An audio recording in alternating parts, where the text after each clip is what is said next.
এখন পর্যন্ত যুবদল নেতা কিবরিয়া হত্যা মামলায় কোনো ধরনের মামলা করা হয়নি, তবে পোস্টমর্টম শেষ হয়েছে। এই ঘটনায় একজন ব্যক্তি গ্রেফতার রয়েছেন, যার নাম জনি। আমরা কথা বলেছিলাম পুলিশের সাথে, তারা আমাদেরকে জানিয়েছেন গতকালকে হত্যাকাণ্ডের যে ঘটনা ঘটছে, তিনজন ব্যক্তি, আমার যে পিছনের যেই দোকানটি রয়েছে এই দোকানটিতে গতকালকে সন্ধ্যায় এসেছিলেন কিবরিয়া। তারপরেই তিনজন ব্যক্তি সন্ধ্যার কিছু পর এসে তাকে এলোপাথারি গুলি করে। এলোপাথারি গুলিতে তিনি মৃত্যুবরণ করেন হাসপাতালে নিয়ে যাওয়ার পথে। তবে এই ঘটনায় যিনি জনি, যাকে গ্রেফতার করা হয়েছে, তিনি পুলিশকে গুরুত্বপূর্ণ তথ্য দিয়েছেন এমনটা নিশ্চিত করা হয়েছে পুলিশের পক্ষ থেকে। তবে আন্ডারওয়ার্ল্ডের একটি সংশ্লিষ্টতা থাকতে পারে বলে ধারণা করা হচ্ছে, কারণ আপনি নিশ্চয়ই জানেন ঠিক কয়েকদিন আগেই জনি কিন্তু এই যে পল্লবী এলাকা থানা যুব দলের সদস্য সচিব নির্বাচিত হন। এরপরেই কিন্তু দ্বন্দ্বটা প্রকট আকারে সামনে চলে আসে, কারণ হল যে জনির সাথে বিভিন্ন ধরনের বিজনেস, ব্যবসায়িক পারপাস, বিভিন্ন গ্রুপের দ্বন্দ্ব তৈরি হয়। এছাড়া চেয়ারের একটি দ্বন্দ্ব রয়েছে যেটি ধারণা করা হচ্ছে। এছাড়া শীর্ষ সন্ত্রাসী বেশ কিছু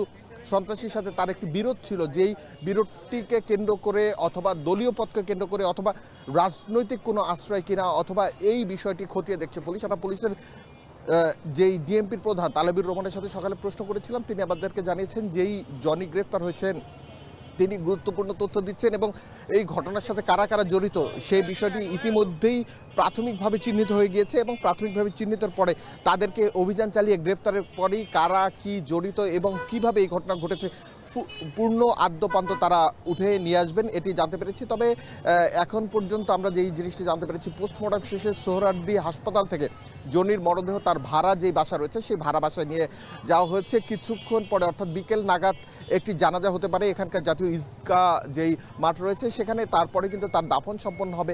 তবে স্থানীয় যেই মানুষজন রয়েছে তারা কিন্তু আতঙ্কে রয়েছেন।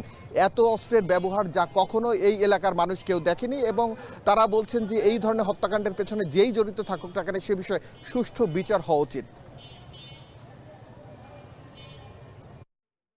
পল্লবী থেকে যুবদল নেতা হত্যা ঘটনার সবশেষ জানাচ্ছিলেন আরিফ হোসেন।